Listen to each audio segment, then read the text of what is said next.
Alhamdulillah nahmaduhu wa nasta'inuhu wa nastaghfiruhu wa na'udzu billahi min syururi anfusina wa min sayyiati a'malina may yahdihillahu fala mudilla lahu wa may yudlilhu fala hadiya lahu asyhadu an la ilaha illallah wahdahu la syarika lahu wa asyhadu anna Muhammadan abduhu wa rasuluhu la nabiyya ba'dah. Alhamdulillah kita bersyukur kepada Allah Subhanahu wa taala yang pada malam hari ini berkat izinnya, berkat rahmat dan ridhonya kita bisa berkumpul kembali di majelis ilmu tentunya. Insyaallah kita dipertemukan kembali di Masjid Al-Mukhlisin ya. Pada hari ini hari Senin tanggal 16 Mei 2022. Dan insyaallah hari ini kita masih ada dalam nuansa-nuansa Syawal teman-teman semua ya. Nuansa-nuansa halal bihalal. Ya, kami mengucapkan minal aizin wal faizin taqabbalallahu minna wa minkum syamana wa syamakum kepada seluruh rekan-rekan baik yang ada di masjid maupun yang ada di rumah yang sekarang sedang live streaming ya. Semoga selalu istiqomah dan selalu bisa mengikuti kajian-kajian di Masjid Al-Mukhlisin tentunya. Insyaallah kajian pada malam hari ini adalah kajian rutin yang setiap Senin malam kita agendakan, kita laksanakan. Dan pada malam hari ini insyaallah kita akan membahas tema tentang bab munakahat yang poinnya ini akan membahas tentang talak, dan ini pembahasan di dalam kitab Fathul Qorib karya Imam Nafi yang insyaallah akan disampaikan oleh Ustadz Agung Setiawan, dan insyaallah Ustadz Agung beliau sudah berada di tengah-tengah kita semua ya. Dan sebelum kajian dimulai, izinkan Al-Fakir mengucapkan terima kasih banyak jazakumullahu khairan katsiran kepada seluruh rekan-rekan baik ikhwan maupun akhwat, juga kepada Ustadz kami, Ustadz Agung Setiawan yang sudah menyempatkan waktunya, sudah menyempatkan pikiran dan tenaganya untuk berbagi ilmu di Masjid Al-Mukhlisin. Mudah-mudahan kita selalu diberikan kesehatan, diberikan umur oleh Allah Subhanahu wa taala agar kita selalu berjumpa di majelis ilmu yang insyaallah akan kita rutinkan. Terima kasih juga kami ucapkan kepada media partner Dayan Kajian. Ya, mudah-mudahan sinergi dakwah kita terus bisa berlangsung hingga generasi terus ke generasi. Insyaallah Ustadz Agung Setiawan sudah berada di tengah kita. Kepada Ustadz Agung Setiawan, tafadhal masykuran.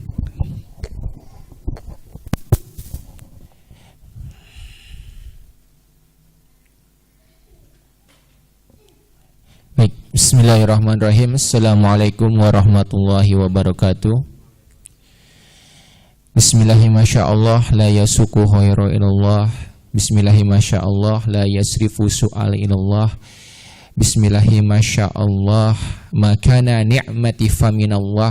Bismillahirrahmanirrahim. La khawla wa la quwata illa billah. Asyhadu an la ilaha illallah wahdahu la syarikalah wa asyhadu anna Muhammadan abduhu wa rasuluh. Allahumma sholli ala sayyidina wa maulana Muhammad wa ala alihi wa ashabi ajmain. Faqala ta'ala fil Qur'anil Karim wa huwa asdaqul qailin yuridullahu bikumul yusra wa la yuridu bikumul usra. Faqala Rasulullah sallallahu alaihi wasallam qala man yuridillahu bihi khairan yufaqihu fiddin. Alhamdulillah, segala puji dan syukur atas segala nikmat yang telah Allah berikan. Tak henti-hentinya kita mengucapkan rasa syukur kita kehadirat Allah Subhanahu wa taala, karena dengan rahmatnya, dengan maunahnya, dengan taufiknya, dengan hidayahnya, sehingga kita pada malam hari ini dikumpulkan di dalam majelis yang mulia ini. Tidak lain tidak bukan adalah untuk menggapai ridho dari Allah. Hakikatnya kita untuk menuntut ilmu adalah untuk lebih taqarrub ilallah, untuk lebih mengenal Allah. Dan kita belajar kitab-kitab fikih, kita belajar berkenaan dengan masalah fikih, terutama dengan fikih berkenaan dengan masalah hablum minallah ya, yaitu berkenaan dengan masalah yang fardu ain, yaitu adalah wajib hukumnya bagi setiap muslim untuk belajar fikih. Karena apa? Karena fikih merupakan dasar-dasar aturan-aturan ya dalam rangka untuk menyembah Allah Subhanahu wa taala. Bagaimana tata caranya kita sholat, bagaimana tata caranya kita wudu ya. Bahkan bukan hanya berkenaan dengan masalah dengan sesuatu yang bersifat pribadi tapi juga berkenaan dengan masalah umumnya, yaitu kita bersangkut paut dengan orang lain, dengan sesama manusia. Bagaimana kita menikah, bagaimana kita bermuamalah dan sebagainya. Nah, pada malam hari ini insya Allah kita akan melanjutkan kajian kita, ya, melanjutkan kajian yang sebelum kemarin Syawal, ya, udah hampir 2 minggu lebih, hampir 3 minggu ya, kita tidak melanjutkan kajian kita, ya. Terakhir masih di bab fikih tentang munakahat, tentang pernikahan. Setelah sebelumnya kita telah membahas dari mulai pra pernikahan, ya, sampai dengan masuk kepada awal pernikahan, ya. Kita sudah tahu rukun, syarat pernikahan, kemudian kita juga apa yang pertama kali harus dilakukan ketika menikah. Dan insya Allah pada malam hari ini kita akan membahas sesuatu akhir dari sebuah pernikahan, misalnya, ya. Jadi kita akan membahas yaitu berkenaan dengan masalah seputar tolak atau talak. Jadi perkara talak ini kata Rasulullah SAW adalah talak adalah abghadul halali ilallahi at-talak. Jadi kata Rasulullah SAW bahwa perkara talak itu adalah perkara yang halal namun dibenci oleh Allah.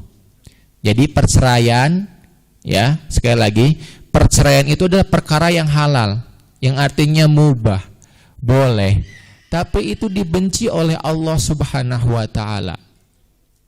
Ya. Sebagaimana dalam hadis yang kita pernah dulu bacakan, bahwasanya singgasana iblis itu, ya, di sebuah lautan itu tidak akan diberikan sebuah kursi yang mulia bagi para bagi para syaitan ketika para syaitan itu berhasil misalnya mengajak orang menuju pada maksiat, pada mabuk, pada zina, ya. Tapi setan itu akan diberikan singgasana yang spesial apabila dia telah berhasil untuk memisahkan, ya, kedua insan manusia. Ya, jadi apabila ada perceraian maka itu adalah diberikan singgasana yang mulia, ya, oleh iblis itu bagi para setan yang telah berhasil menggoda manusia itu.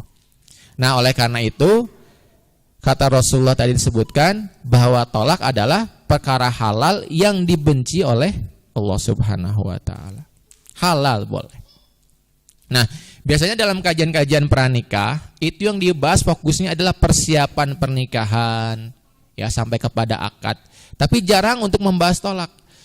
Karena apa? Biasanya orang-orang yang ingin belajar pranikah itu ya pengen dapat enaknya aja. Padahal yang namanya pernikahan itu nanti kita harus mewaspadai bahwa nanti kita akan mendapatkan sesuatu yang di luar dugaan. Nah, oleh karena itu di sini syariat Islam itu memberikan jalan keluar, ya, apabila misalnya ada sesuatu yang kita tidak menemukan solusi di dalam masalah pernikahan. Gitu ya. Nah, biasanya perkara tolak ini ya jarang. Padahal ini sangat berbahaya apabila seorang muslim itu hanya mempelajari sampai dengan akad saja misalnya. Karena apa? Ada beberapa hal yang banyak masuk kepada saya, ya, pertanyaan, ya, berkenaan dengan masalah pernikahan yang itu sebetulnya bisa menjadi itu sudah jatuh talak. Ya, tapi dia menganggap bukan talak. Karena talak itu bisa berkonsekuensi mengharamkan. Ini yang jadi masalah. Ya. Nah, tapi sebagian dari kita hanya fokus tadi pada kajian-kajian pranikah saja. Nah, oleh karena itu insya Allah kita pada malam hari ini kita akan membahas masalah talak ini. Bismillahirrahmanirrahim. Qala al-musannifu Asy-Syaikh Muhammad bin Qasim Al-Ghazi rahimahullah taala wa nafa'na bihi wa bi ulumi wa bi umuri fid dhararain amin. Faslun fi ahkami at-thalaq. Pasal yang berkenaan menjelaskan tentang hukum-hukum tolak. Ya, dari huruf to, lam alif dan qaf.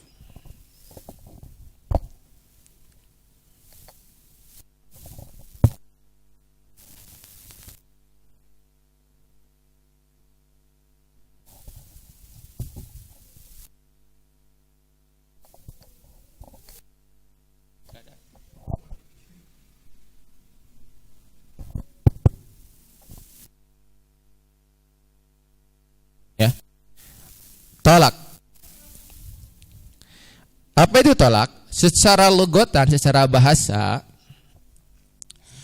tolak wa huwa logotan adalah halun qayyidin, yaitu melepaskan sebuah ikatan. Ya, jadi tolak secara bahasa artinya adalah melepaskan ikatan. Ya.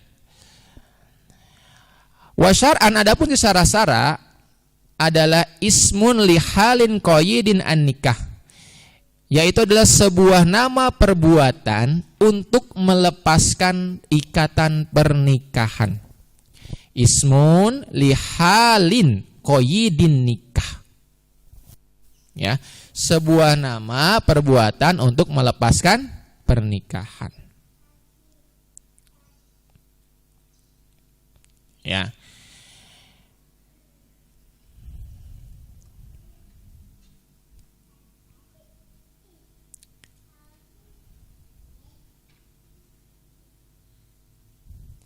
Kemudian tolak itu punya syarat, ya, atau punya rukun. Yang pertama adalah disebut dengan al-mutalik, ya.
Jadi tolak itu punya rukun. Yang pertama adalah al-mutalik, atau orang yang mentalaknya. Nah, dalam rangka orang yang mentalaknya berarti ini laki-laki, bukan perempuan, karena hak untuk mentalak itu ada pada laki-laki. Ya. Yang kedua adalah al-mahal. Al-mahal artinya adalah objeknya siapa? Yaitu adalah perempuan. Ya. Kemudian yang ketiga adalah qasdu, atau maksud, atau kita sebut juga niat. Ya. Dan yang keempat adalah sigoh, atau redaksi tolaknya tersebut. Ya.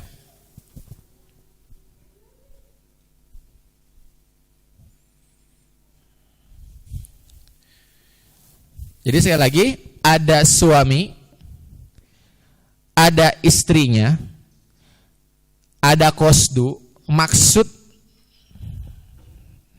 ya, dan juga yang terakhir ada sigot, ya, ada bentuk kalimatnya.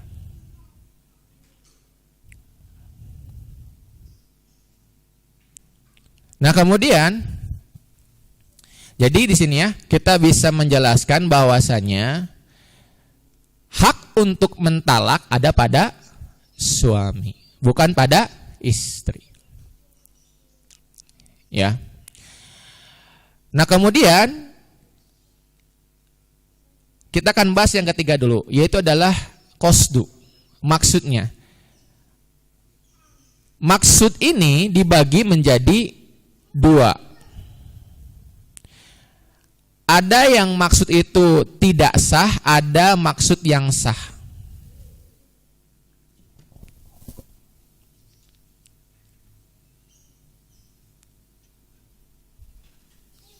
Ya.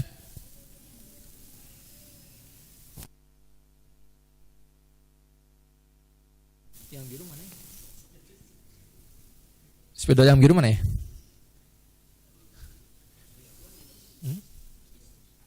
Enggak keluar.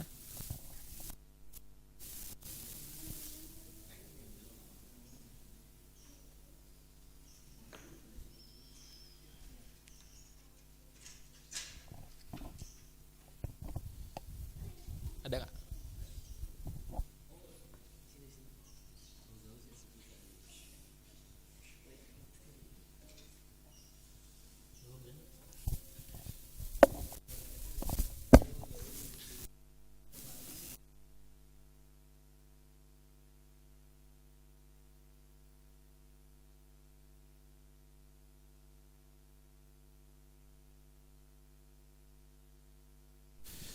Jadi untuk maksud itu ada maksud yang dianggap sah, ada maksud yang tidak dianggap sah.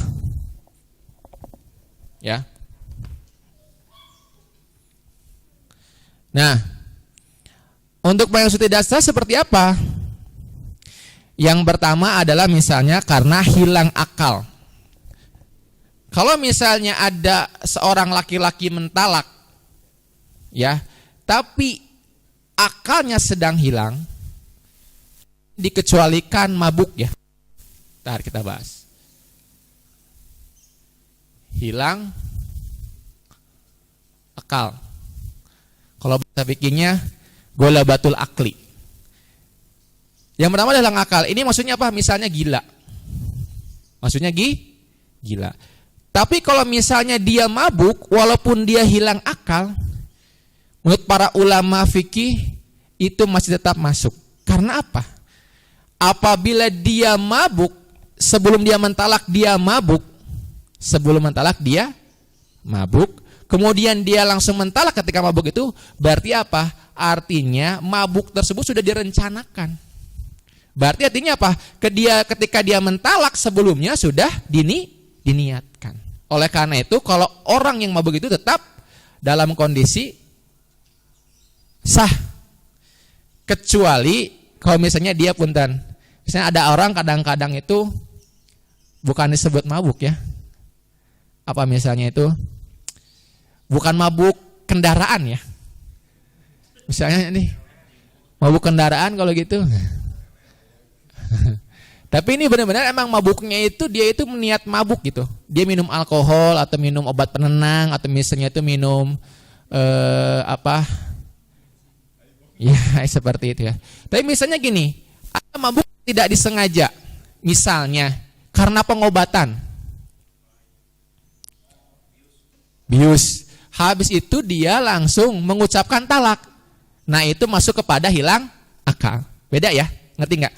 Karena mabuk yang sebelumnya itu memang sudah dipersiapkan, sudah diniatkan. Oleh karena itu hilang akal di sini berarti bisa jadi gila, betul?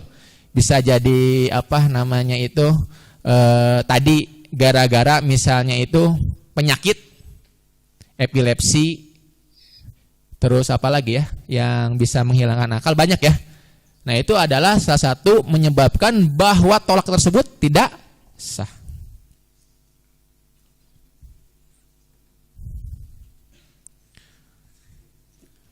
Ini berdasarkan hadis Nabi Muhammad SAW. La tolakon wala asakon fil iklak. Tidak ada talak dan tidak ada durhaka dalam iklak. Nah, iklak di sini adalah tadi tidak terkendali. Ya. Kemudian kalau yang tidak sah berikutnya adalah ketika dipaksa melakukan tolak. Misalnya ada orang itu melakukan tolak karena takut dibunuh. Ya. Tolak nggak istrinya? Kalau nggak ditolak, nanti saya akan bunuh. Misalnya, ataupun diancam ya dengan sesuatu, walaupun bukan sampai pada tahap pembunuhan atau penganiayaan saja. Nah, maka itu pun disebutnya talak yang tidak sah. Kemudian juga karena ini, karena silap kata. Silap kata itu apa? Misalnya, kalau ada orang yang suka latah, tolak. Iya, tolak. Itu tidak menyebabkan soalnya kok ini salah. Tidak sah ya. Sorry. Ini salah ya, ke sini ya. Bukan ini ya. Sorry.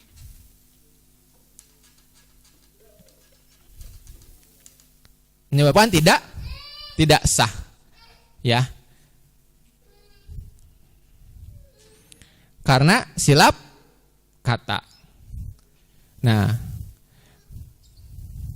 kemudian kita masuk kepada yang sahnya apa? Nah, yang sahnya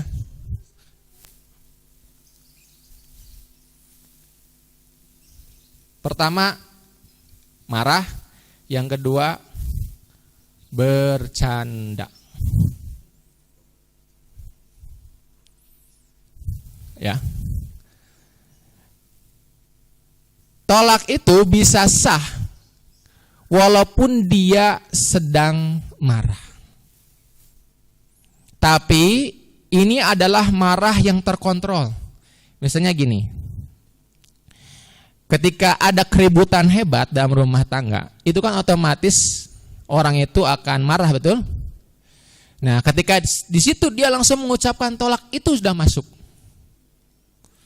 Tapi ada perkara ketika orang itu misalnya gini, dia itu uring-uringan karena masalah lain, bukan karena rumah tangga.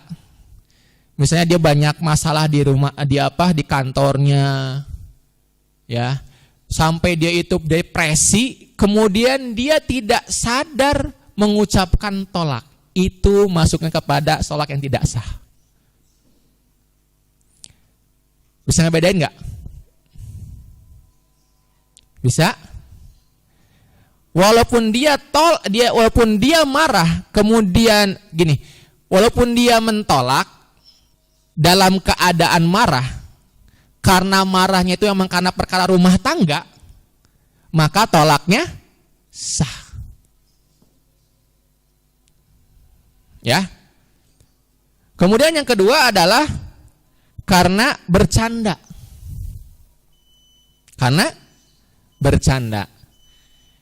Hati-hati, antum mentolak kepada istri dalam rangka guyonan, itu sudah masuk tolak.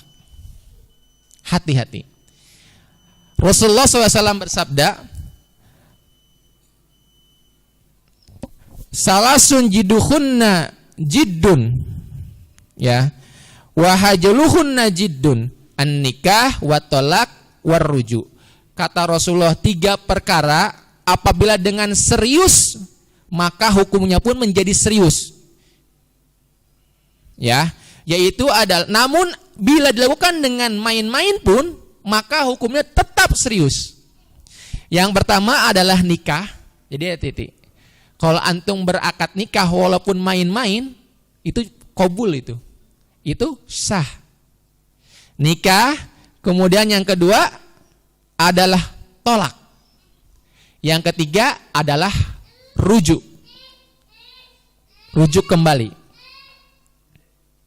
Ya. Sekali lagi, nikah, tolak, dan rujuk.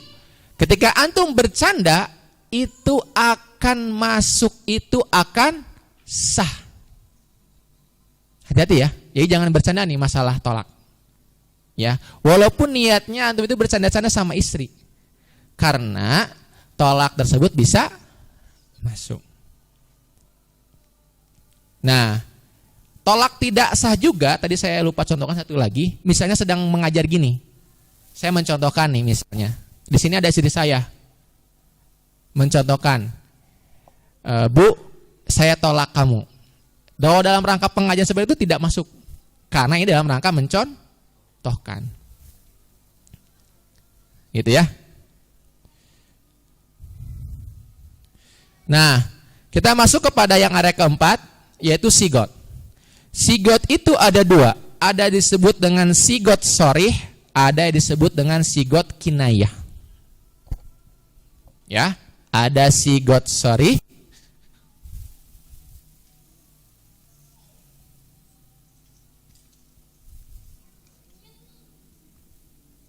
ada kinayah.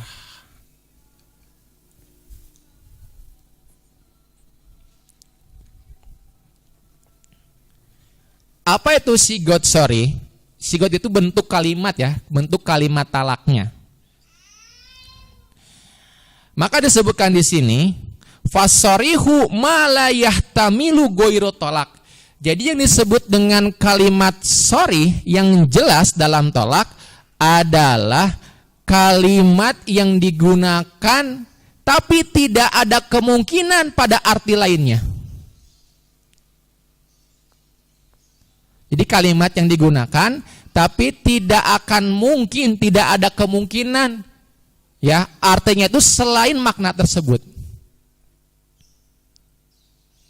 Ya. Ketika kita mengucapkan tolak maka tidak ada arti lain. Berarti itu jelas artinya cerai, melepas ikatan. Saya ceraikan kamu. Misalnya. Ya. Kemudian apa lagi? Ya, kalimat-kalimat yang langsung jelas pada tujuan, tidak ada makna lainnya, itu disebut dengan kalimat yang sorry, jelas. Kemudian yang kedua ada kalimat kinayah.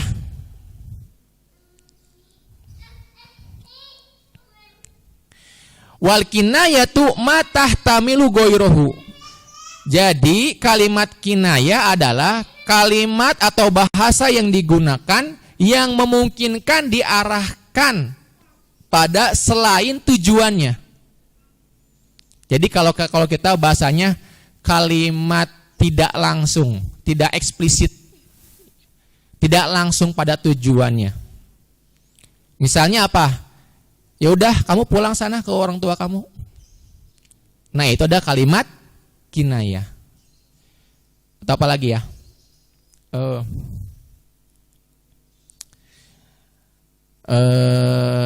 Misalnya gini, punggungmu seperti punggung ibuku. Kalau ibu kan udah pasti haram ya. Berarti artinya apa? Diharam. Itu kalimat kira tidak langsung. Nah, oleh karena itu kinayah ini apabila keluar belum tentu dijatuhi ya tolak yang sah. Harus ditanya dulu. Membutuhkan niat. Harus ada niat. Dia tanya dulu nih, ketika misalnya anti di sini diusir oleh suami, sana pergi deh ke rumah orang tua kamu, tanya dulu maksudnya apa.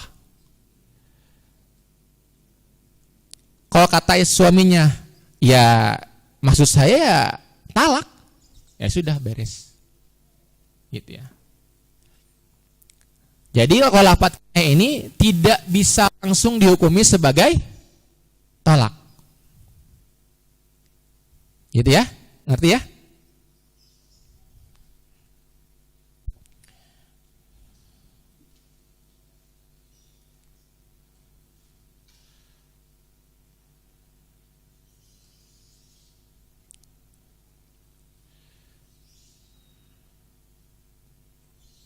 Nah, kalau di sini jelaskan seperti misalnya engkau adalah wanita yang bebas. Itu adalah contoh dari talak kinayah. Atau misalnya susulah keluargamu, sana pergi keluargamu. Itu juga termasuk talak kinayah. Itu ya.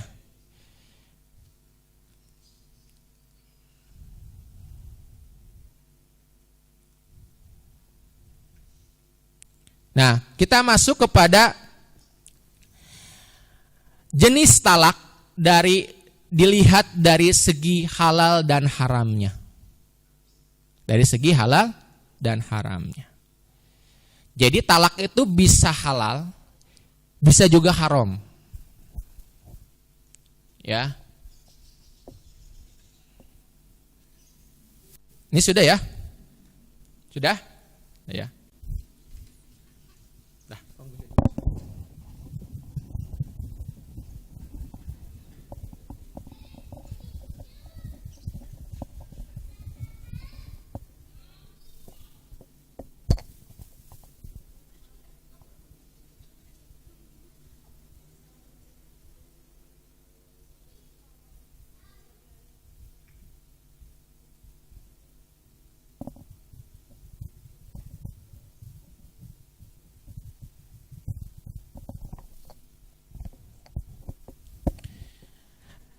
Dari segi halal dan haramnya, ada yang disebut dengan talak sunni dan juga talak bid'i.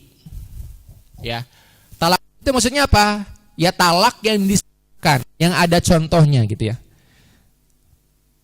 Sedangkan talak bid'i itu adalah talak yang diharamkan. Ya.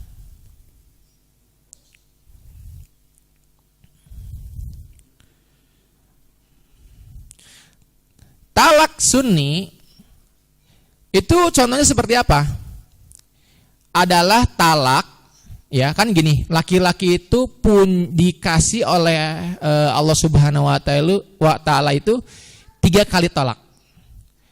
Maka laki-laki tersebut memanfaatkan 3 talak tersebut dengan tidak secara langsung. Ini maksudnya apa? Tolak dulu 1, baru tolak 2, baru tolak 3. Tidak langsung sampai tolak 3.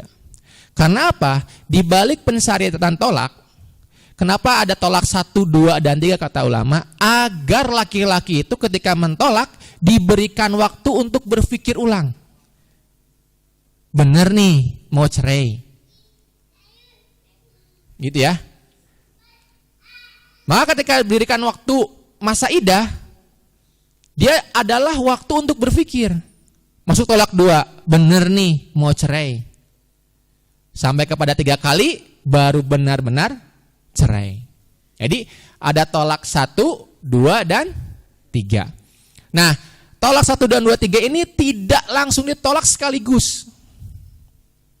Ya, tapi dengan secara berurutan. Begitu ya.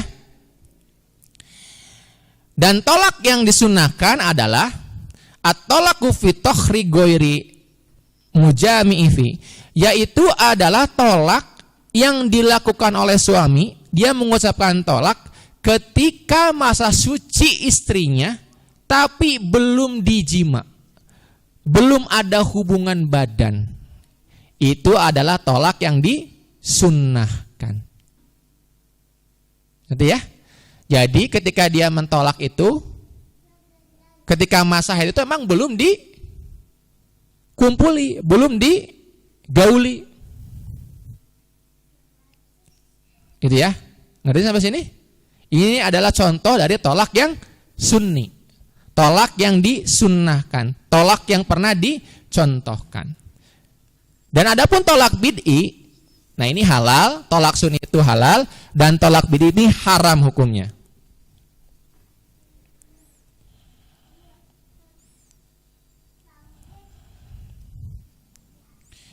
Tolak bid'i adalah tolak di mana pelakunya, suaminya itu mendapatkan dosa karena berbuat hal tersebut. Akan tetapi tolaknya tetap sah dan terjadi. Gitu ya. Jadi tolak bid'i itu adalah tolak yang berlaku bagi pelakunya itu suami, itu mendapatkan dosa dari keharamannya, tapi tolaknya tetap sah.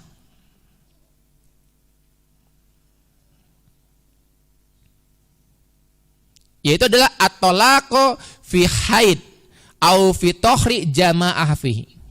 Yaitu adalah tolak yang dilakukan ketika masa haid istri. Jadi istrinya sedang haid, kemudian dia menjatuhkan tolak. Ataupun juga ketika masa suci, tapi dia telah berhubungan badan, kemudian dia menjatuhkan tolak, maka itu disebut dengan tolak bid'i atau tolak yang diharamkan. Tolaknya tetap sah, tetap masuk, tapi si pelakunya, suaminya mendapatkan dosa.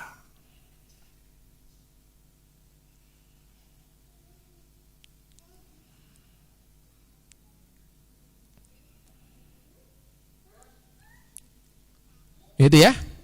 Ngerti sampai sini? Paham ya? Kalau yang belum paham karena belum nikah nggak masalah. Tapi ini menjadi maklumat sabiqah antum.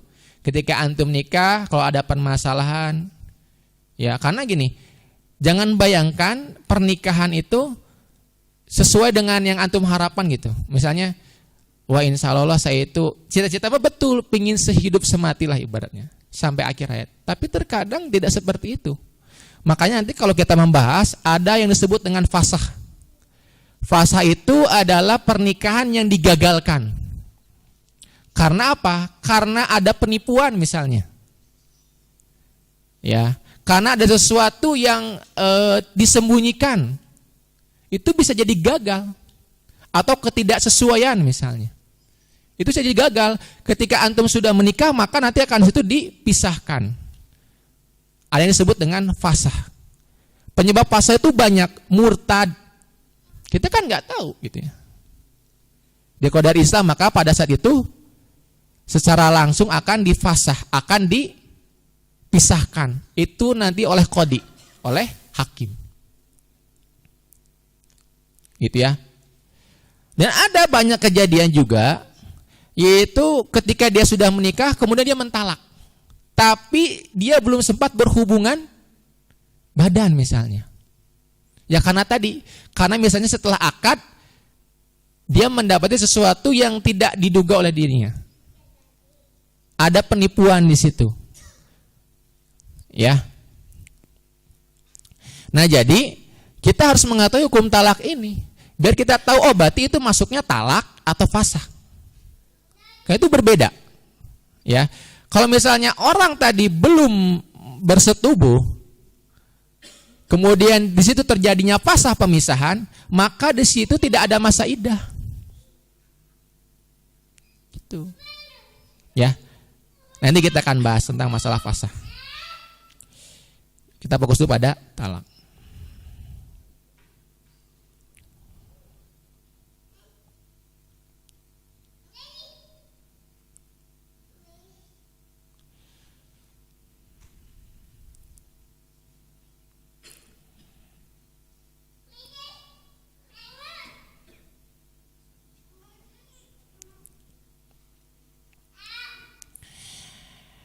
Kemudian kita akan masuk kepada jenis talak.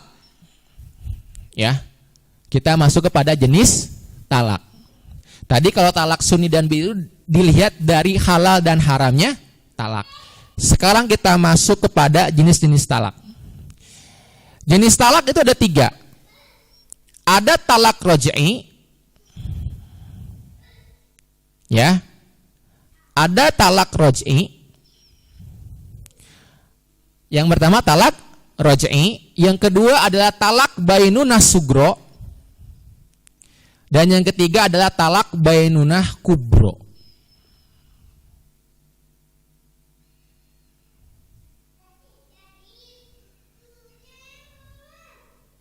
Ya.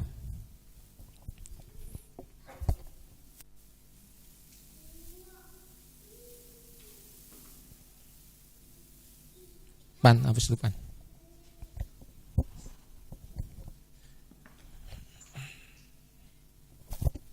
Oke, masuk ke talak raj'i dulu ya.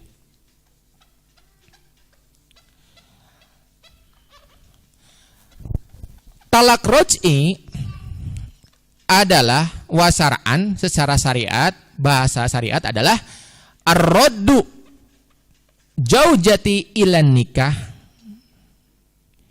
fi iddati talaki goiri bayuni alal wajhil mahsusin. Jadi tolak roj'i adalah tolak yang memungkinkan kembalinya istri kepada ikatan pernikahan saat menjalankan masa iddah. Ya, saat menjalankan masa iddah. Selain dari talak ba'in sugro atau ba'in kubro.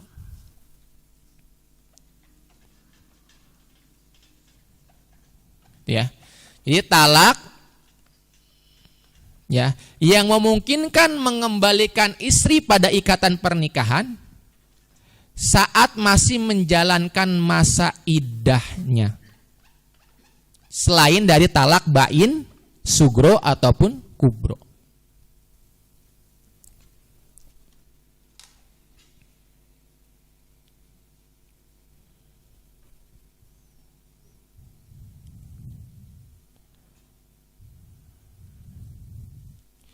Ini sebagaimana dalam surat Al-Baqarah ayat 229. At-talaqu marrataini. Jadi kata Allah Subhanahu wa taala bahwanyasanya tolak itu 2 kali. Ya, nah maksud tolak 2 kali ini adalah tolak yang bisa rujuk. Ya. Fa imsaku bi ma'rufin au tasrihun bi ihsanin. Ya, setelah itu boleh rujuk lagi dengan cara yang ma'ruf atau menceraikannya dengan cara yang baik. Jadi tolak roj'i tadi ada tolak yang memungkinkan kembalinya istri pada masa iddah.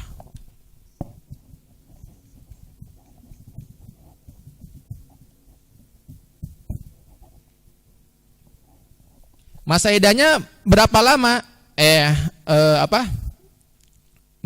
Berapa kali? Yaitu adalah pada tolak 1 dan 2 saja.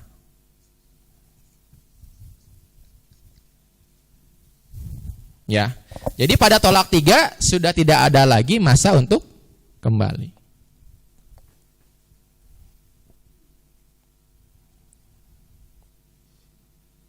Ya, kemudian yang kedua ada tolak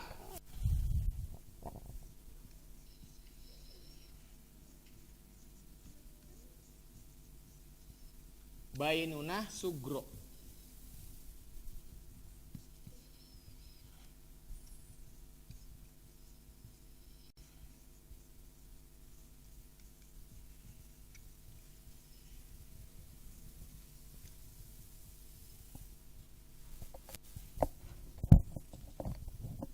Yang kedua adalah tolak bainunah sugro.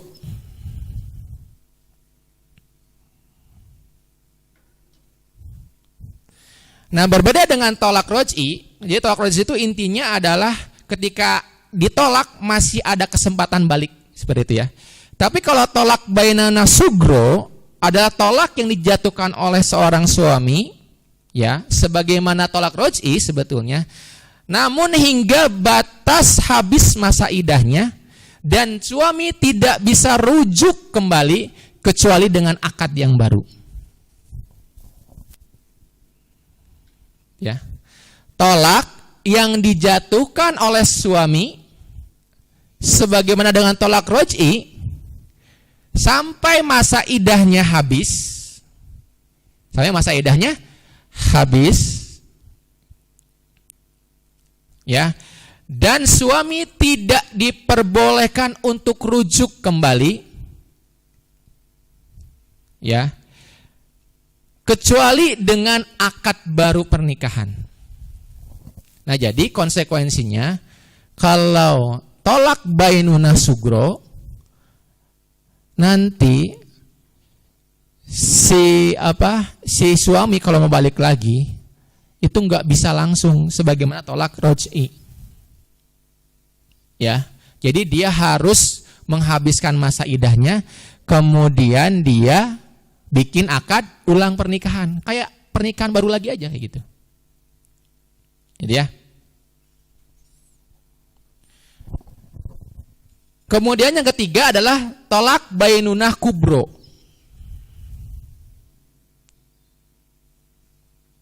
Ya. tolak yang dijatuhkan oleh seorang suami untuk yang ketiga kalinya, ini kan tolak 1, tolak 2 ya. Misalnya dia langsung ya udah saya talak 3. Berarti dia langsung sudah masuk bainunah kubro. Boleh langsung sekaligus. Jadi boleh. Saya tolak 3 sekalian. Ada lagunya. Talak 3 sekalian gitu. Nah, ketika dia mentalak 3 sekaligus itu diperbolehkan, tapi diharamkan. Masuk kepada tolak bid'i yang tadi.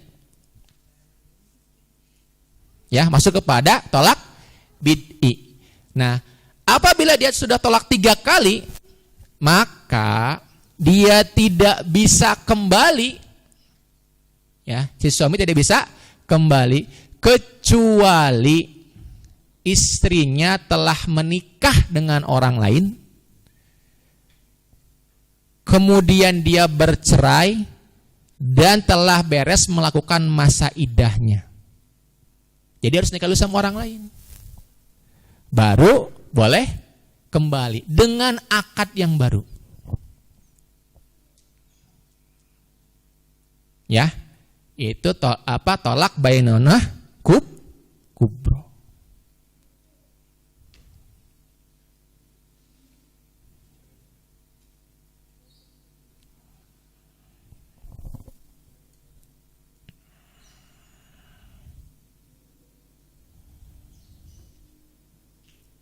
Paham sampai sini?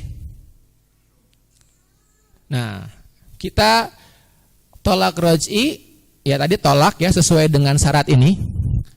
Tadi ada mutolikunya, ada pelaku tolaknya, kemudian ada mahalnya, ada qasdunya, ada sigotnya. Apabila itu sudah memenuhi, kemudian dia mentalak 1, kemudian dia berpikir atau bisa kembali, ataupun talak 2 terus dia kembali, itu masuk kepada tolak roj'i. Nah, kalau tolak bainunah sugro itu apa? Ini adalah hulu. Nah, sekarang kita masuk kepada pembahasan hulu.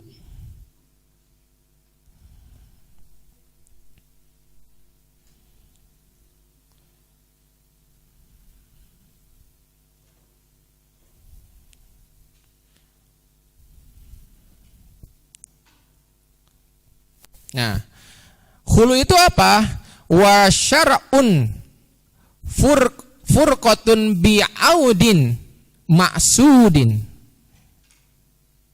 Jadi hulu adalah secara syara adalah perceraian dengan menggunakan iwad atau imbalan, ya, dengan keinginan yang diinginkan, keinginan yang disepakati.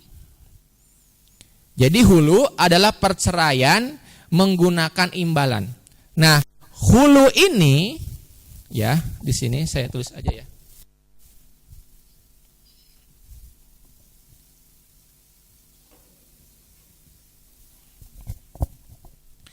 Hulu ini adalah permintaan cerai dari perempuan, dari pihak istri, dengan menggunakan imbalan. Loh, kok ada imbalan? Karena gini, tadi disebutkan di awal bahwasanya tolak yang berhak yang menjatuhkan tolak siapa?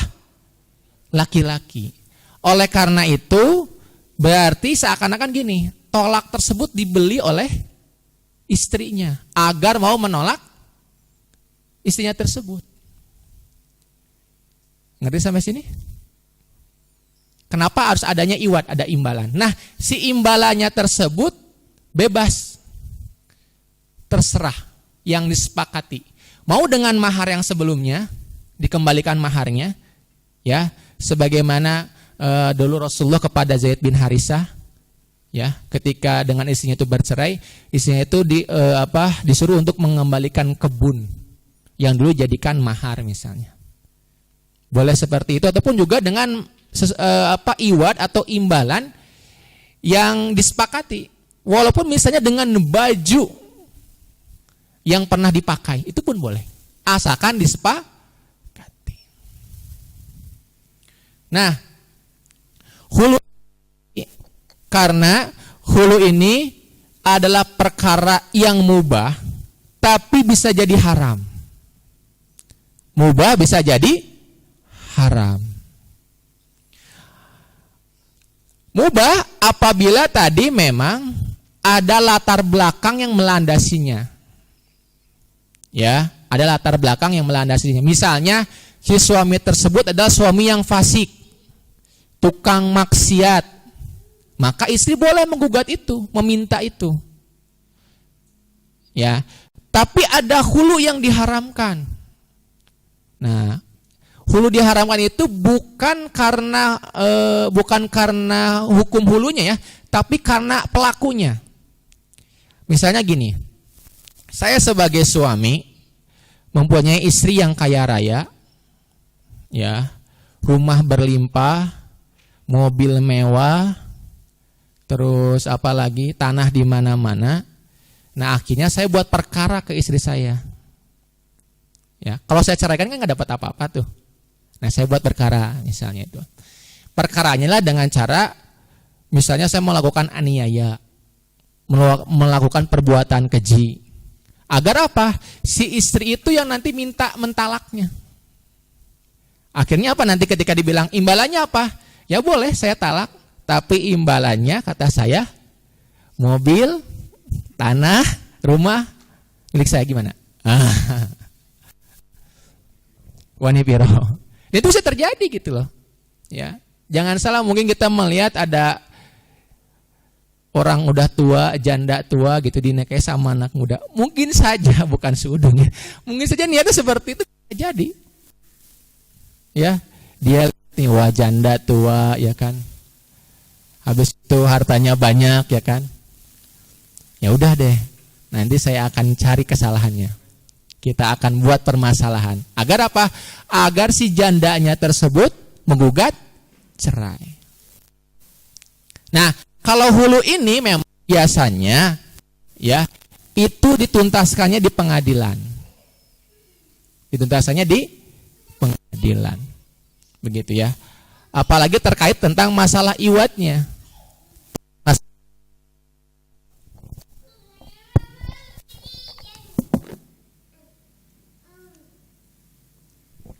Dan teman-teman harus garis bawahi ya, bahwa segala tolak ini ya, itu sebetulnya tidak membutuhkan pengadilan. Jadi kalau misalnya antum sudah mentolak di depan istri, maka pada hari itu pun telah jatuh. Ya, tidak harus dulu menunggu keputusan pengadilan.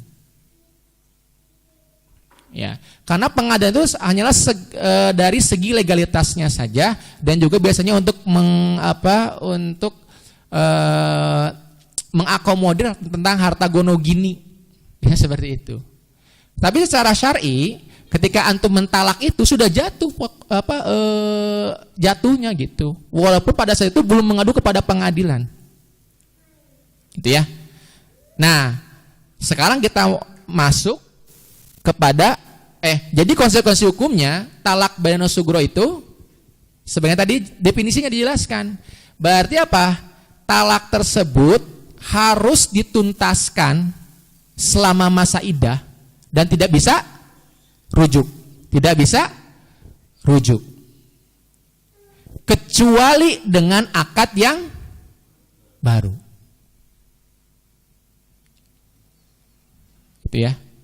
Nah, jadi kalau misalnya terjadi seperti itu, nanti misalnya mau rujuk itu bisa, tapi dengan akad yang baru. Ataupun misalnya seperti ini, ketika talak roj'i terjadi, talak 1, talak 2, misalnya si istri, udahlah mas, daripada lama, udahlah, saya minta antum mentalak, nggak apa-apa saya bayar iwad. Nah itu bisa dirubah nanti hukumnya, menjadi tolak bainana sugro. Ketika misalnya, udahlah saya emang nggak mau lagi sama kamu juga selamanya, ataupun misalnya emang nggak mau kembali, ya sudah nanti diminta maka berubah, jadi tolak bainunah sugro, itu bisa, gitu ya. Asalkan ada permintaan dari istri, gitu. Saking misalnya tidak mau kembali lagi gitu, ya, ataupun nggak mau menunggu lama.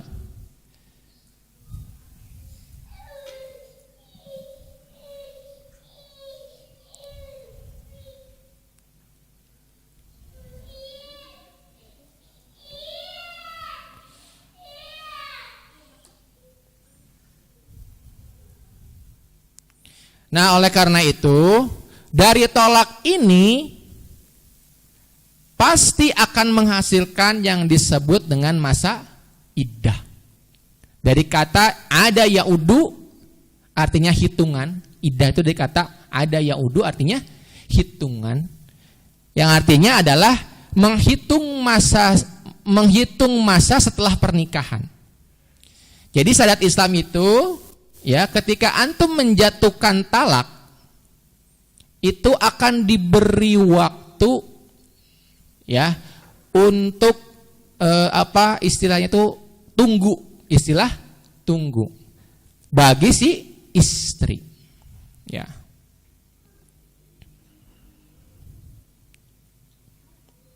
Nah, ada 3 jenis masa iddah.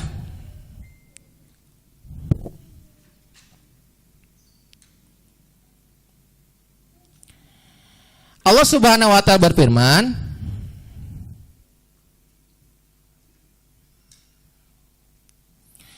wal mutalaqatu yatarabbasna bi anfusihinna salasatu quru. Yang pertama adalah masa iddah selama 3 quru. Masa iddah selama 3 quru. 3 quru itu apa? Di sini ada khilaf, ada perbedaan pendapat. Tapi kalau dalam madhab Syafi'iyah, 3 quru itu adalah maksudnya 3 kali masa suci. Nah, ada sebagian ulama mengatakan bahwasannya quru di situ adalah 3 kali masa haid. Ini berbeda konsekuensinya. Ya, Anda 3 kali masa haid sama 3 kali masa suci. Bakal berbeda, betul? Bakal berbeda. Kalau ngebaca tanyain Ahwat. Waktunya bakal berbeda ya. Nah, kita akan contohkan nanti ya. Nah, wanita yang terkena 3 kali masa quru itu adalah siapa? Yang pertama adalah wanita yang ditolak. Wanita yang ditalak. Kemudian adalah wanita yang haidnya normal.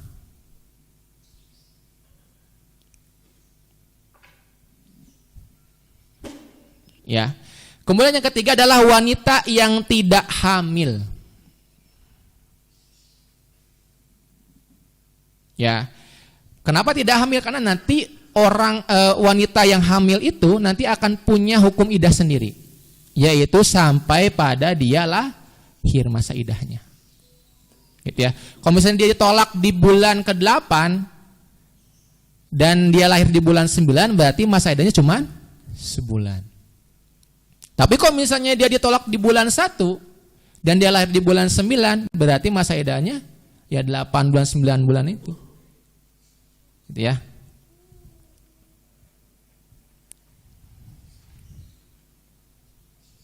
Nah, kita lihat ininya, analoginya gimana ya. Sambil kita praktek.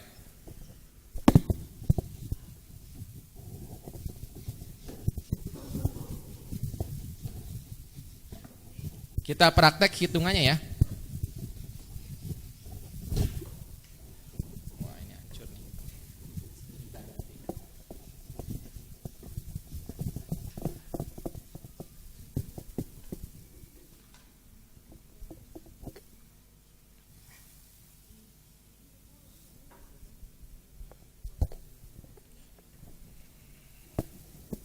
Misalnya ditalak.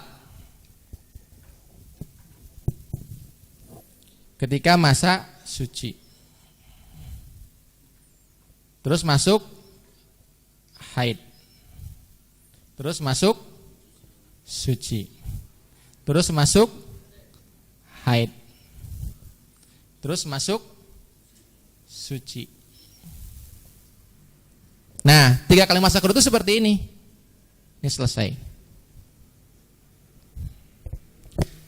Kapanpun wanita ditalak, sekali lagi, kapanpun wanita itu ditalak, mau di pertengahan bulan sebelum dia haid atau di akhir mau menuju haid, tetap pada masa suci pertama. Udah dihitung tuh. Masuk dia haid, masuk lagi suci, haid, kemudian suci, kemudian dia selesai. Ngerti sampai sini? Itu ya. Itu begitu cara berhitungnya. Itu yang disebut dengan 3 kali masa quru dalam madhab Syafi'iyah.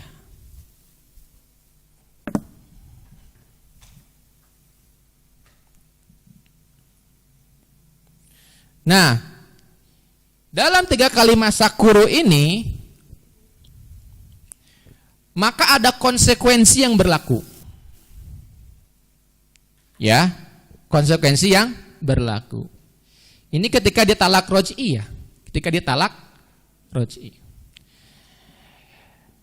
Yaitu pada masa iddah itu suami berhak untuk merujuk istrinya kembali tanpa akad nikah baru. Ya, kalau dalam masa iddah itu maka si suami berhak rujuk tanpa akad nikah baru.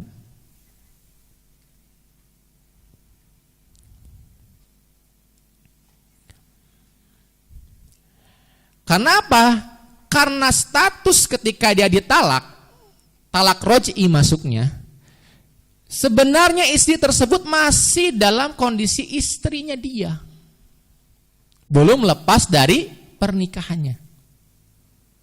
Jadi tidak perlu ada akad nikah baru. Paham sampai sini? Ya, karena ketika dia masuk masa iddah itu artinya dia itu masih dalam kondisi istrinya. Masih hubungan suami istri masih sah itu teh. Ya, sampai kepada berakhirnya masa iddahnya itu. Tapi ini bagi talak yang roj'i. Kalau talak bainunah sugro, dia masuki masa iddah ini adalah untuk menyelesaikan itu. Tidak untuk tidak bisa kembali. Jadi kalau misalnya mau akad baru, maka habiskan dulu masa iddahnya baru akad baru. Ya. Dan yang kedua, konsekuensi dari iddah ini, ya, istri beserta anaknya masih berhak mendapatkan nafkah. Ya, bagi suami, kalau antum mentalak roj'i dan istri masih dalam kondisi iddah, maka antum masih wajib menafkahi. Jangan langsung ditinggalkan. Karena saya tadi bilang bahwa talak roj'i ataupun masa iddah ini sebetulnya masih dalam kondisi suami istri.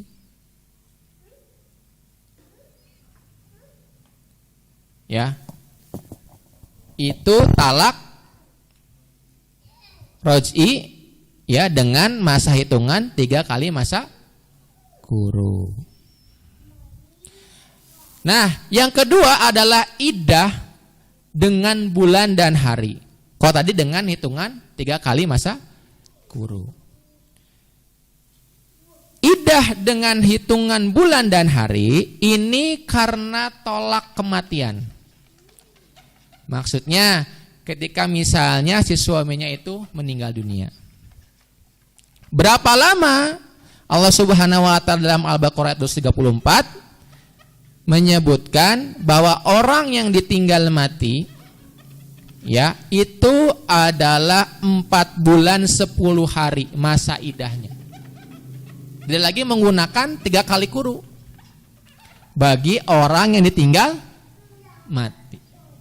Berapa? 4 bulan 10 hari.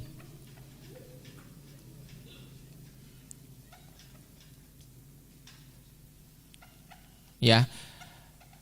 Dan termasuk juga iddah dengan hitungan bulan dan hari adalah yaitu orang yang monopos, ditalak tapi dalam keadaan monopos. Talaknya, iddahnya adalah selama 3 bulan dari talak. 3 bulan. Gitu ya. Iddah berdasarkan bulan dan hari.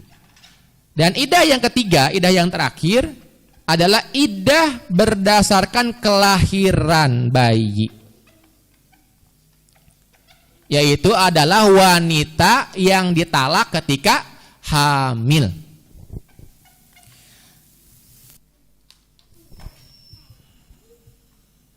Allah Subhanahu wa taala berfirman dalam surat At-Talaq ayat 4, kata Allah Subhanahu wa taala bahwa perempuan yang hamil pada masa iddah mereka itu adalah sampai mereka melahirkan. Ya jelas di sini bahwasanya iddah bagi orang atau wanita yang hamil adalah sampai melahirkan. Ya, jadi tidak menggunakan salah satu kurun 3 kali masa.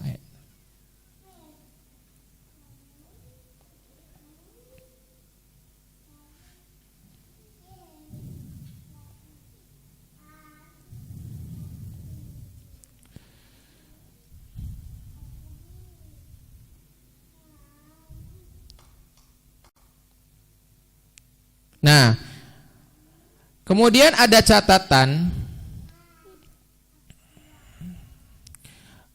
bagi orang yang sedang ditalak, yang sedang dalam proses iddah itu, maka yang pertama dia dilarang untuk menerima lamaran secara sharih. Ya, dilarang menerima lamaran dari orang lain secara jelas ketika masa iddah itu, ya. Kemudian yang kedua, tidak boleh menikah lagi ketika mendapati masa iddah tersebut. Ya. Kemudian yang ketiga, dia tidak boleh keluar rumah. Tidak boleh keluar rumah. Maksudnya apa? Apakah selama 3 kali masa suci tersebut benar-benar tidak boleh keluar rumah? Ngerem di kamar aja? Tidak, ya. Kata para ulama, karena mengambil hadis dari Nabi Muhammad SAW ketika dulu para wanita itu ditinggal ketika perang Uhud, dan ada beberapa orang yang mati syahid, ditinggal mati syahid. Nah, para wanita yang tinggal ini akhirnya mereka itu keluar untuk berkumpul dengan wanita lainnya. Nah, maka pada saat itu diperbolehkan oleh Nabi Muhammad SAW. Nah, jadi yang tidak diperbolehkan, yang maksud tidak boleh keluar rumah adalah dia tidak boleh menginap di rumah orang lain. Jadi boleh keluar, mau dia belanja, ya mau dia beli kebutuhan atau sebagainya. Tapi dia tidak diperbolehkan untuk menginap.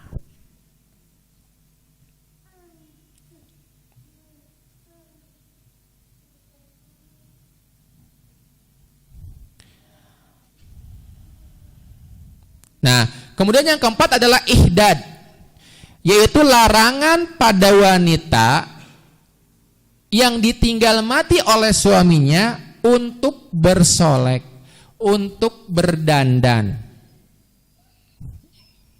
ya, dan juga larangan untuk menginap di rumah orang lain. Nah, jadi kalau wanita yang ditinggal mati oleh suaminya, maka dia tidak diperbolehkan untuk bersolek berdandan. Maksudnya apa? Gak boleh mandi gitu, gak boleh bersih, enggak. Dalam konsepnya adalah tabaruj, misalnya untuk mengikat lawan jenis yang lainnya, itu tidak boleh. Ya.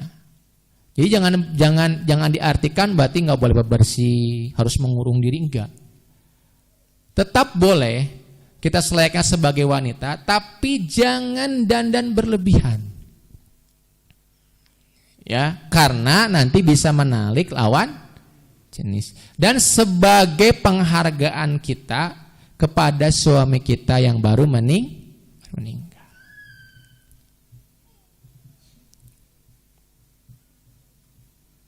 Ya. Itu adalah 4 ya larangan atau konsekuensi ketika ditinggal atau ketika terkena tolak.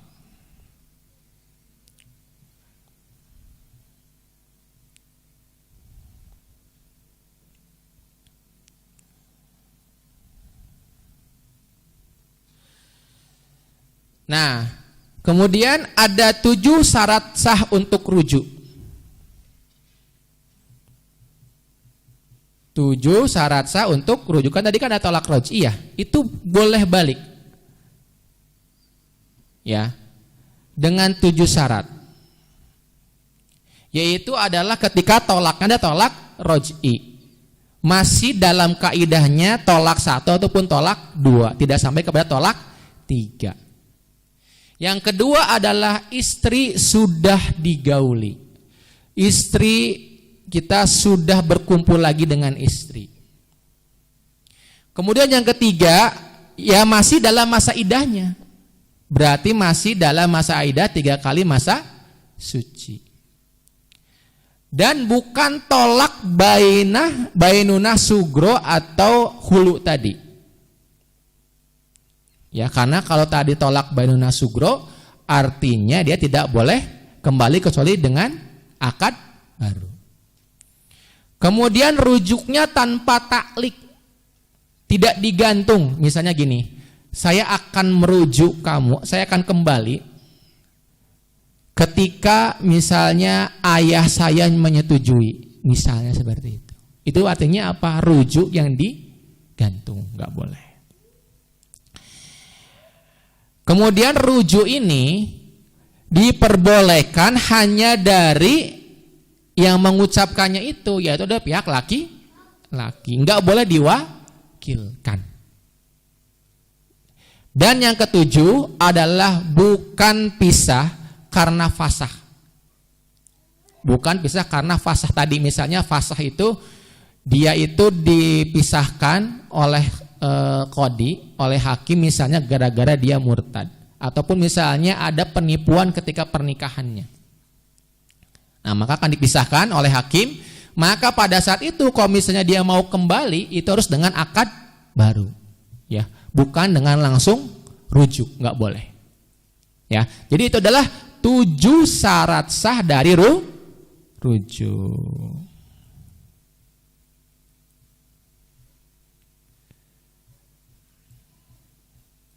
Itu ya.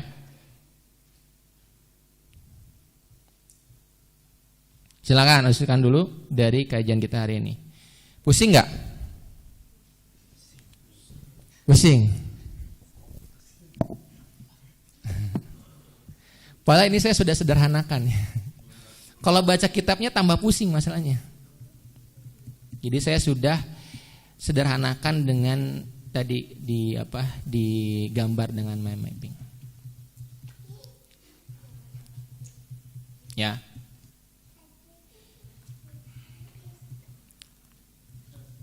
Gimana? Silakan.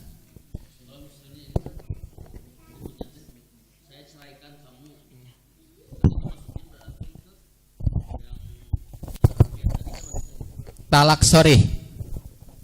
Maksudnya talak yang sorry, yang jelas. Sorry kan. Ya. Nah, itu talak ya tergantung. Kalau misalnya ketika dia secara sorry ngomong, saya talak kamu 3 kali, maka sudah jatuh talak 3. Berarti kalau misalnya saya ceraikan kamu misalnya, berarti itu maksudnya talak 1. Oh, ya. Jadi secara langsung otomatis kalau ngomong gitu doang mah. Iya. 1 masuk. Talak 1 masuk. Masuk ke talak roj'i. Gitu ya.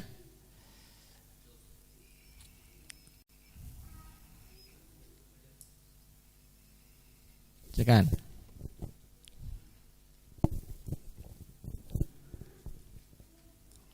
Cek. Ya, bismillah Ustaz.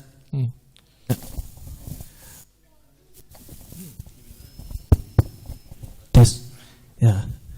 Untuk yang tadi yang talak bid'i tadi. Misalnya di lafaz talaknya itu disampaikan ketika istri sedang haid ataupun dalam masa suci tapi sudah dicampuri. Nah, itu menghitung masa idahnya apakah seperti tadi sama atau berbeda? Terus boleh lagi atau dijawab dulu? Boleh.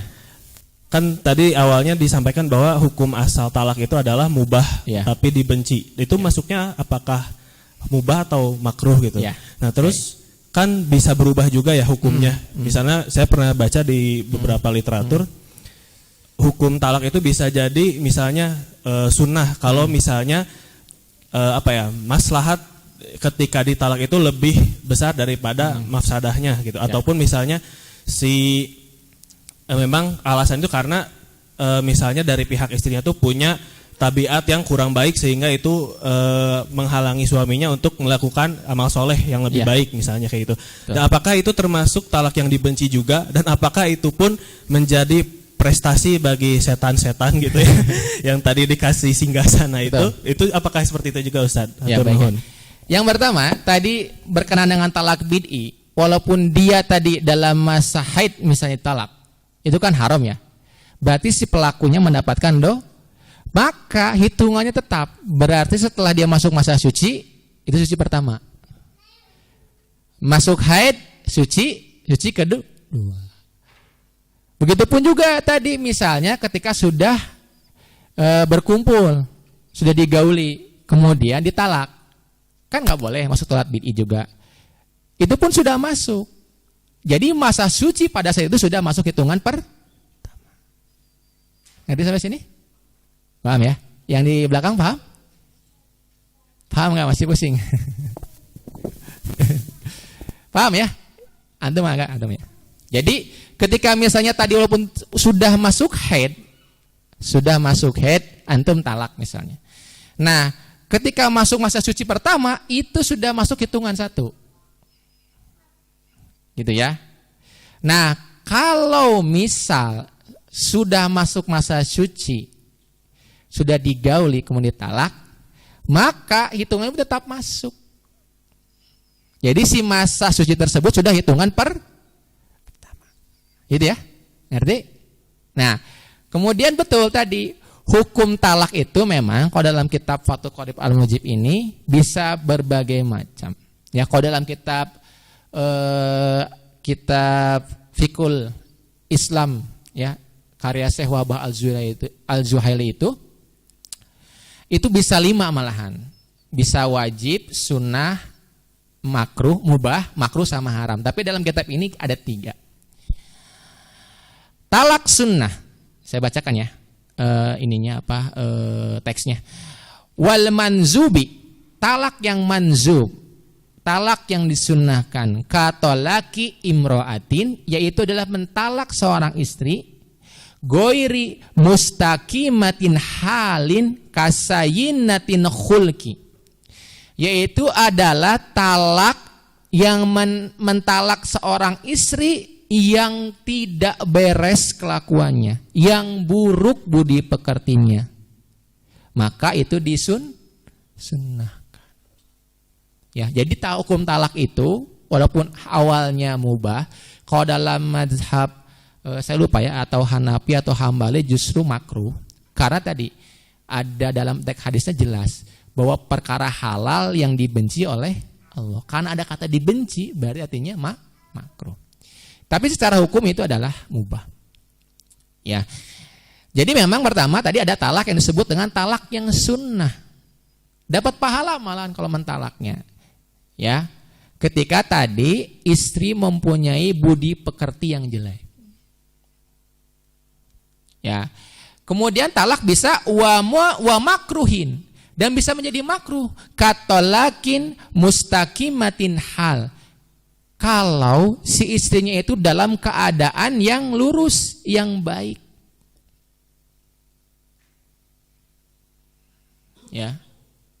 Kalau dalam keadaan yang baik. Misalnya tidak ada masalah, kemudian juga justru si istrinya itu adalah istri yang baik, soleh gitu ya. Nah, maka talak itu dimakruhkan. Wa haramin kan talaqil bid'atin wa qad sabaqo. Dan adapun talak yang diharamkan yaitu adalah talak bid'i tadi. Ya, dalam keadaan haid, dalam keadaan sudah digauli, ya. Kemudian mentalak langsung 3 kali, itu ada talak yang diharamkan.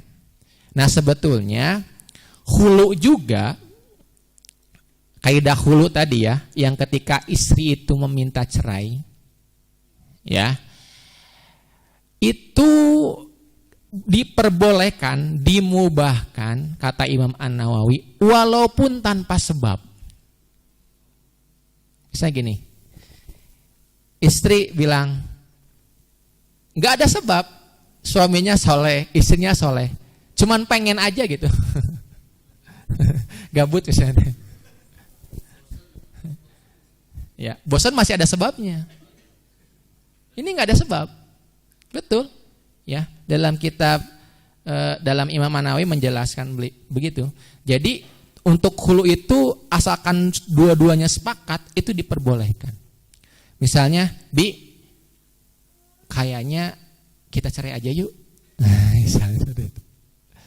Kata si AB-nya, ya ayo boleh, nggak apa-apa. Tapi saya minta iwad ya, ya nggak apa-apa, ayo mau apa? Ya udahlah, Mercedes, mobil Mercedes sini. Nah, misalnya. Ya udah nggak masalah, Bi. Dengan tidak ada masalah itu diperbolehkan. Untuk kaidah hulu. Nah, masuk lagi pertanyaan. Lalu bagaimana tadi? Ya, ketika ada orang yang mentalak tadi, ya, walaupun tadi bisa berarti hukumnya sunnah, artinya mendapatkan pahala. Nah, kenapa di sini para ulama mengatakan menjadi sunnah hukumnya mendapatkan pahala? Karena apa? Di sini dia menghindari kemadaratan bagi dirinya sendiri. Maka itu lebih diutamakan, ya, daripada kaidah syar'inya. Nah, apakah tadi pertanyaannya si iblis itu, si setan itu juga mendapatkan singgasana nanti di lautan? Walau saya nggak tahu. Ya, tapi secara kaidah, secara hadisnya memang seperti itu teksnya. Jadi ketika ada setan yang berhasil menggoda manusia dan menceraikan manusia, itu akan mendapatkan singgasana terbaik oleh iblis. Nah, oleh karena itu berarti menyambung dengan dalilnya tadi yang disebutkan oleh Rasulullah bahwasanya tolak itu adalah perkara yang dihalalkan tapi kan dibenci oleh Allah.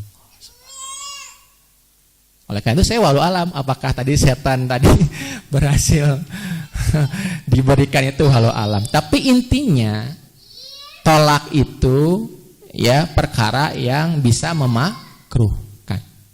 Karena jelas bisa dibenci oleh Allah Subhanahu wa taala. Gitu ya. Walau alam bisawab. Ya. Sekarang ada lagi? Pusing? Masya Allah pusing. Saya cari garis besarnya ya. Nih mudahnya. Itu dikecilin dikit.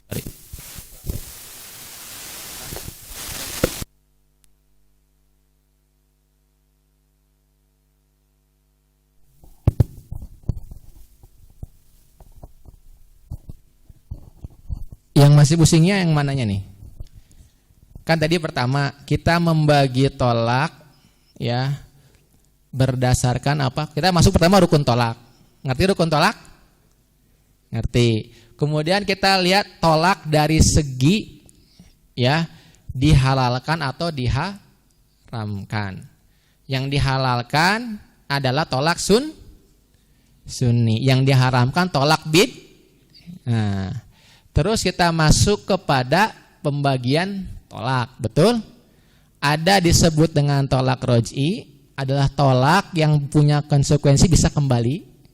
Ada disebut dengan yang kedua tolak bainunah sugro, disebut dengan tolak bain aja. Yang namanya tolak bain, sugro atau kubro, berarti artinya tidak bisa kembali.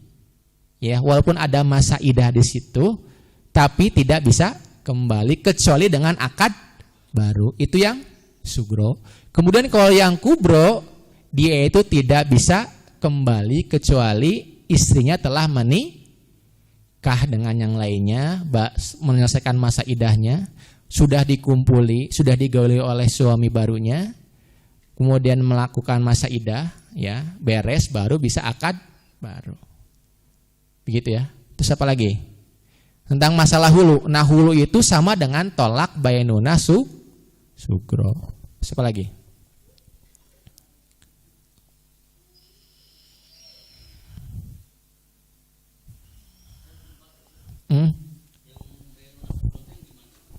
itu hulu. Iya. Itu tolak bainuna sugro. Apalagi? Kita tadi membahas tentang masa iddah beres.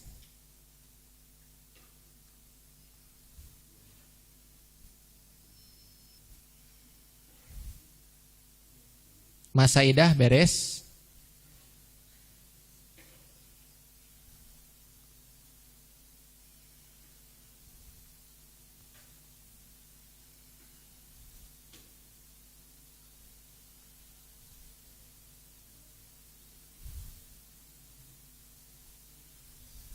Ada lagi? Apalagi yang masih pusing? Sok pusing didiskusikan. Jangan sampai salah ya, karena ini konsekuensinya berat. Jangan sampai nanti antum semua menyalahkan saya gara-gara salah ngerti. Tiba-tiba pulang dari sini langsung mentalak gitu kan. Ya.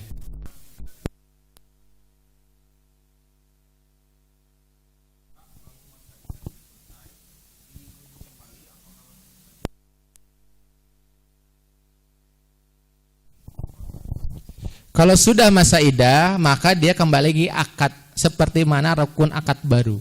Sama seperti kan baru, sama. Begitu ya. Kalau tolak bainuna sugro. Makanya kita lihat dulu talaknya apa dulu. Kalau talak bainuna kubro, maka harus menikah dulu. Gitu aja. Nah, berarti dia harus menggunakan akad baru. Nah, tergantung dia mentalaknya gimana. Talak 1 beres, berarti dia sudah beres pernikahannya.